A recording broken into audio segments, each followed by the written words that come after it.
Hello there.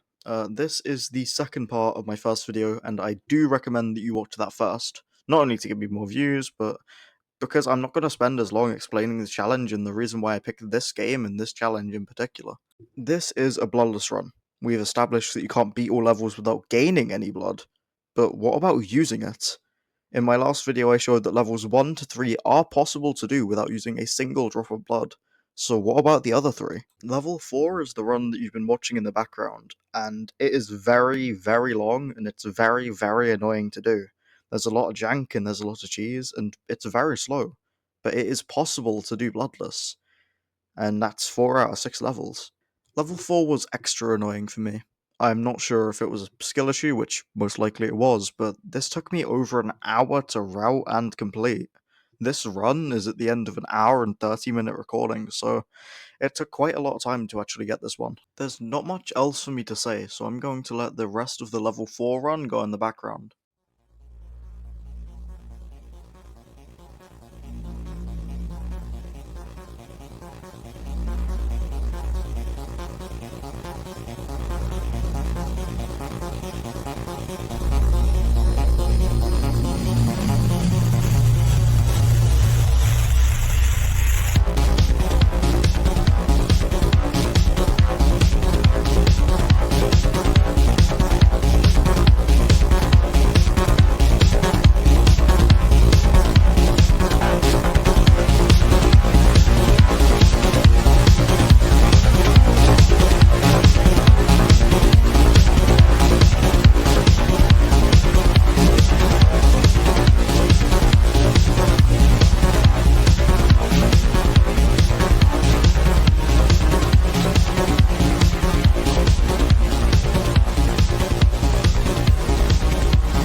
Level 5 was seemingly going to build on the difficulty of level 3 or 4, introducing the witch enemy type.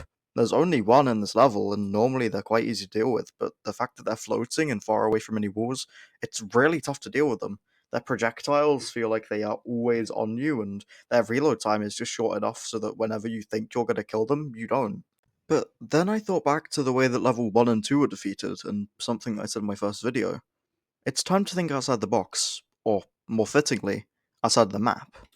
And hey, it seems like history repeats itself more than one time. After going through a secret area, we could go outside the map and completely skip a lot of the area that makes the game difficult.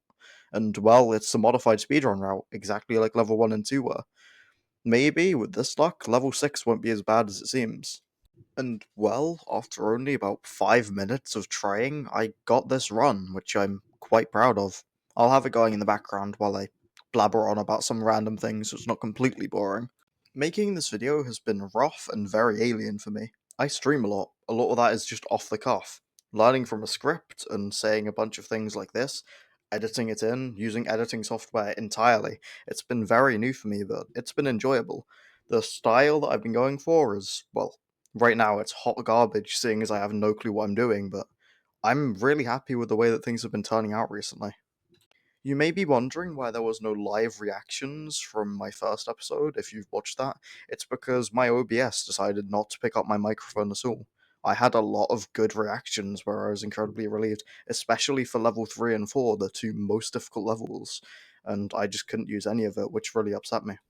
But onto the demon that is level 6. Level 6 is by far the hardest level in the game, and the most difficult level by miles for this challenge. I have to break a rule here. While I didn't outline it as a direct rule in this video or the previous, I didn't want to use checkpoints at all, not one bit. But playing this level and playing through it, I had to. I'll just say this. The completed run, and I mean the full run, was 27 minutes. On one run, and that's because I used checkpoints. There was no way that I could one-take this entire challenge. And then, things got worse. See, there are two rooms, there's one to your left and one to your right. Each way that you go, you get a key. And then when you open the key door, you're given a crossbow. You're entered into an area where you are forced to slide down a hill, and you have to shoot a wall to explode it with the crossbow. Everything sounds fine until you realize each shot that you shoot, it kills enemies, and each enemy that you kill gives you blood, and you are forced to be sliding throughout the entire process using blood. So I couldn't find a way around this. So that's where the challenge ends.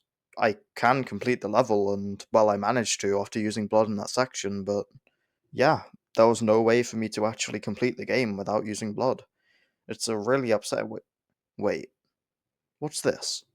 The level 6 speedrun shows a way to get out of bounds, which not only skips the first and second room, but it also skips the slide down, which made us use blood. Not only is this highly repeatable and almost easy, not quickly, but easy, I could maybe pull this off without using checkpoints. So, I tried, and here's a bit of footage.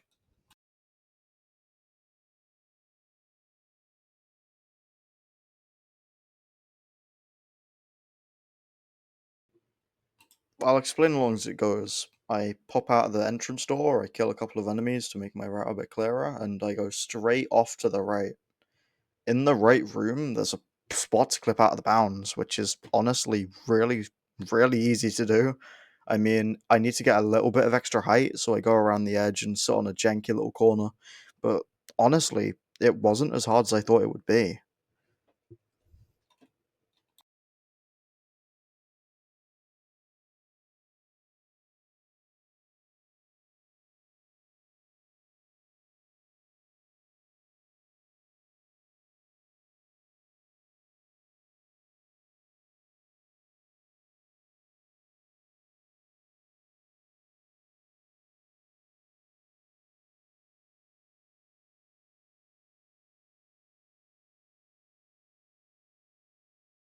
After I manage to get out of bounds, it's pretty smooth sailing. I can get down and completely skip the area where it makes us use blood, and I can get on top of the chapel. On top of the chapel, quite luckily, there is a bundle of arrows if you go through it, and this makes the final room a hell of a lot easier to clear out.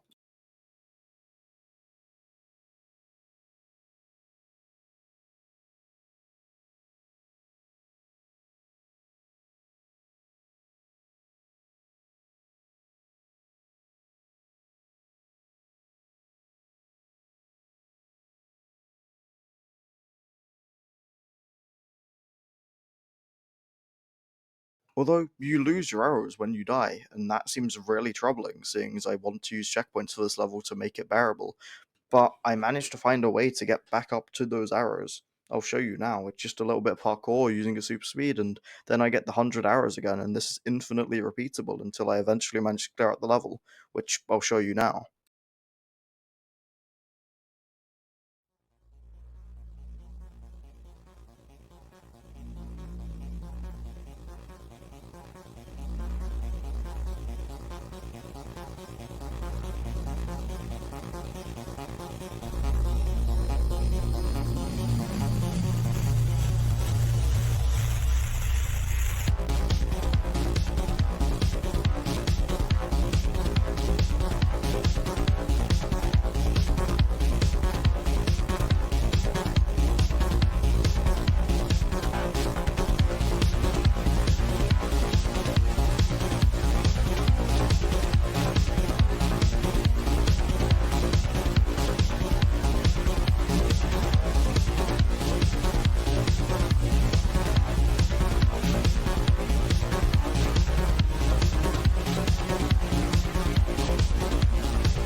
But yeah, there it is.